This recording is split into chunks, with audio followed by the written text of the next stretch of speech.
Hi everyone, we are from Butler University Dance Marathon, and today we'll be talking on external recruitment with purpose and results. My name is Gracie Taylor, and I am VP Membership. And my name is Audrey Eckelbarger, and I am VP External. All right, so let's get started with our agenda here. So first, we're going to talk about who we are at BUDM and all that we do. And then we're going to cover kind of what we did and the background behind making our external recruitment plan. Next, we'll cover how to get your plan started through setting attainable goals. And then we'll talk about kind of some roadblocks that you might encounter that could hinder your success. And then we're gonna go over the importance of identifying effective communication methods to ensure that everyone's on the same page, and whether that is within your own exec team or in reaching dancers. And then we're going to cover how to plan recruitment events with strategic and very intentional locations. And then we'll finish off the presentation by talking about the results that we saw last year, and as well as things that we learned from the experience. Awesome. So a little more about us. We are Butler University Dance Marathon, and we are located in Indianapolis, Indiana. Some of our events that took place this last year were our Run for Riley, which was a really big hit this year. It was a 2 mile color run that took place around campus. We relaunched this for the first time actually since COVID in 2020. And we did this to build off of the excitement around returning to campus back in August and all the morale around everybody and all the student organizations being back on campus. In late September, we put on our annual Hour of Hope event. This was redesigned this year to be a mini marathon almost, giving loved ones on campus at Butler University's Family Weekend a glimpse into everything that happens at our big day of marathon event in the spring. And this was all just encapsulated into 1 hour, hence the Hour of Hope. In November, we put on our Day of Miracles event, where we engaged over 100 student organizations on campus through our Pie Prez and Kickball events, which were super popular events happening on campus that day, as well as various fundraising pushes throughout the day, just to encourage our participant retention there in our Day of Miracles room, and then just to get student organizations involved. We held a campus-wide pickleball tournament in January to build off of the growing interest in the sport. I'm sure many of you are pickleball fans as well. And we have also held several recruitment events with weeks full of tabling. And of course, we finished out our year with our Day of Marathon event. And this year's theme was Racing for a Cure to tie into our Indiana racing roots. Okay, so just a little bit of background on what did we do with this whole plan thing we keep talking about. So this is kind of what it looked like. It's this big, great spreadsheet that was made, and it kind of just goes into a lot of detail about all the things we're going to talk about. So this master spreadsheet lays out the 6 weeks that took place before our main event. So really just kind of a second semester kind of plan, but it kind of lays everything out to help us keep track of our goals. We started out by trying to identify weaknesses from past years and finding areas that we could grow in, whether that was with our recruitment efforts or by targeting new and untapped areas on campus. So to help accomplish this, we used a participant feedback form that participants had filled out in previous years and kind of left us things that we could keep in mind for the future.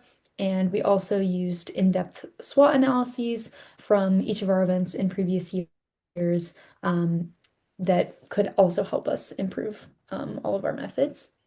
And then we made a list of goals and purposes that we wanted to accomplish. Those are over on the right side of the screen. And then we build this week by week plan to kind of meet these goals. So building it in this week by week format and having like a specific goal for each week really ensured that we held ourselves accountable, and I think was a crucial aspect to our success. And as we go throughout the presentation, we're going to go through each of these different columns and highlight what the thought was behind each of them. And so now diving a little bit deeper into those goals that Audrey was talking about, one of these goals was having a concrete number of registrants this year at our dance marathon program. At the beginning of this plan, our goal was to have 400 registrants total for BUDM. This was broken down on the spreadsheet by saying that we wanted to have 150 new registrants by week 4 and then 15 more on the week of our day of marathon. One way to further strategize your goal setting is to focus on goals around your events themselves. So if you have a special event, let's say like a color run, for us example, coming up, make sure to set your goal for registrations higher during that week, as opposed to a week where you have minimal outreach and no events going on. Our other goal was to increase awareness on campus about BUDM. We did this by making sure that everyone on Butler's campus knows what BUDM is and what we stand for, and also that it's actually taking place. This can be done through methods such as it's like simple enough as posting flyers or posting on social media. Awareness, as many others like may not think, does not always have to come through in-person interactions. Like I mentioned, just social media posts and even as simple as posting flyers in your campus Starbucks or around academic halls could go a very long way. We wanted to also utilize athletes that were already in our organization to reach more people on those athletic teams. Also, a little hint, most campuses have an athletic advisory board made up of athletes already appointed to represent their teams.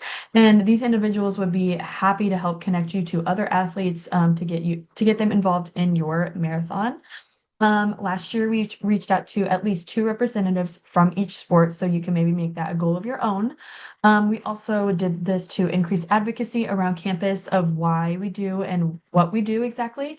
This can be done by building relationships with other student organizations around campus. Partnerships can definitely bring benefits to both sides of the party. One of our other goals was to make sure that color team captains felt prepared and informed going into that day of marathon. To do this, we made sure to host information sessions where they can ask questions, and we also take efforts to show them that their commitment is valued. So really pushing stewardship within color team captains was a big part for us this year. We also wanted to engage more members throughout the main event. So to do this, we wanted to increase the buy-in for the main event. So really increase the morale around our day of event. And then also communication was sent out consistently, so there were no miscommunications about what to expect. These communications were sent out the week before the day of marathon event, during the week of, and then also throughout the day, our messaging system, letting participants know what was going on, where it was going on, and what time more upcoming events were to happen. Okay, so another thing that we considered was what might stand in the way of meeting our recruitment goals, or trying to think of reasons why someone might be more hesitant to register for Dance Marathon.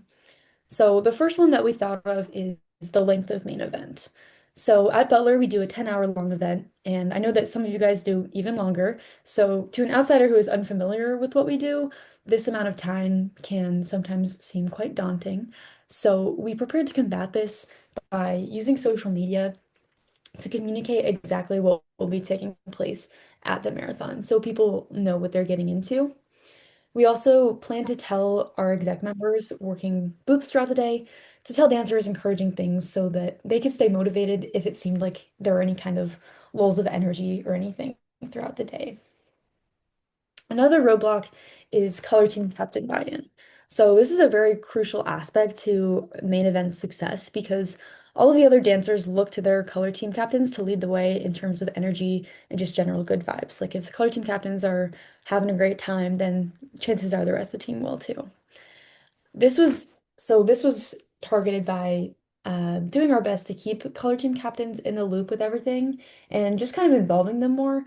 We had them go into club meetings and present at Greek chapters so that they could kind of inform these different groups of people about BUDM and answer any questions that just general dancers might have. And by giving the color team captains this increased responsibility, this would ideally help with their buy-in because by putting more into it, they would hopefully get more out of it. We mentioned Greek life briefly in that last one, but Greek life is kind of another potential roadblock because houses are always pretty busy. They have a lot of events going on, with some of them maybe conflicting with main event or any other events leading up to it. So this roadblock is especially notable at Butler because we do deferred sorority and fraternity recruitment, meaning that it happens after winter break in January rather than in August. So all of the chapters are pretty busy around the time that we do our dance marathon, which is in February. So um, all of the chapters just got new members and they might have less time to give to BUDM. But this challenge could also be kind of spun and turned into momentum for BUDM. So members of these Greek houses, like new members especially, could hopefully get really excited about BUDM and be really hyped to represent their new house at the main event.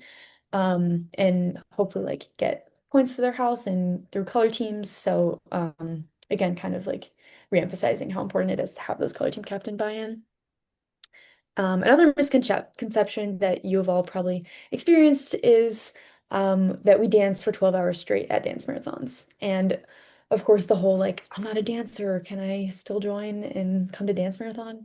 But like, not many of us are actually dancers here. So this misconception can be beat through intentional recruitment tabling, where at these tables, people can come up and talk to us about what it really is that goes on at main event. So last year we also posted a hype video on the Instagram that highlighted the year before's marathon and just kind of showed some clips throughout the day. So people could see what it actually looks like to be there, and they'll see that it is not just dancing that happens. And the last roadblock that we kind of identified is the whole what's in it for me question. If the cause that we all support isn't enough to find themselves coming to Dance Marathon, finding other ways to incentivize people can go long ways when it comes to recruitment. Even if it's as simple as like you get free food and a free shirt and all of that. And now, a big part to our recruitment success this year was identifying necessary communication.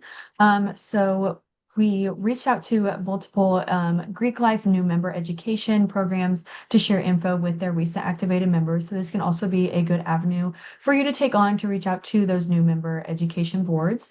By also making sure that athletes know that they don't have to pay to attend our athlete hour. We really love that our athletes are able to show up, and making sure that they know that they don't have to pay, because that's a hesitant to getting into day of marathon is you're gonna have to pay to come there for the hour that you're there. But we greatly appreciate them valuing their time and giving their time to us. So really emphasizing that they do not have to pay to get into our dance marathon. We also wanted to create group me channels with each group that needs different information. So this way, just information isn't going out to just everybody where they might think it's not important for them to look at. So making different group me boards with committee members, athletes, color team captains, and this way it just reaches quick and urgent communication. And also sending out Greek life communication later in the week so it is fresh in their minds going into Sunday night chapter. If you send them emails on a Monday, most likely they're gonna forget it by the next Sunday. We all are students and we know that things get busy throughout the week, so it's easier for something to slip their mind. So make sure we send information to sorority and fraternity members later on in the week so that it is introduced in chapter.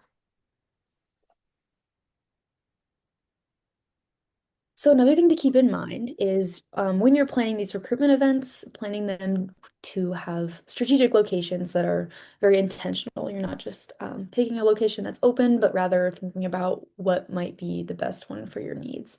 So you're gonna want to, pick these locations based on reaching these different like diverse audiences.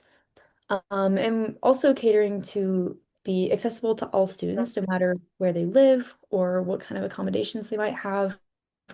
And one of them ones to think about might be that not everyone has cars, so planning locations based on that as well. And also just kind of focusing on central areas of campus where there might be higher foot traffic is definitely a good thing to keep in mind.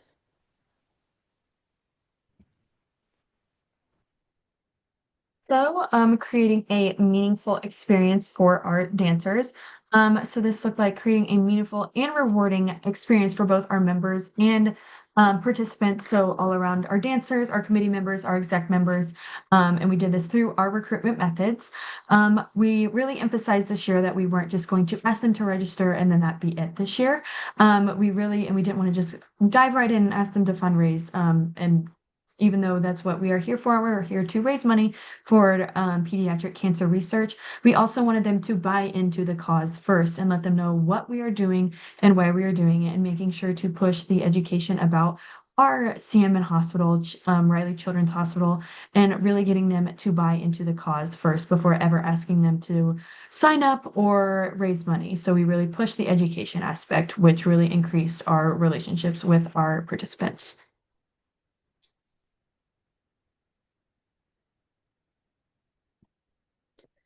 And now diving into a little bit of the results that we got from all of these different recruitment methods that we utilized this year.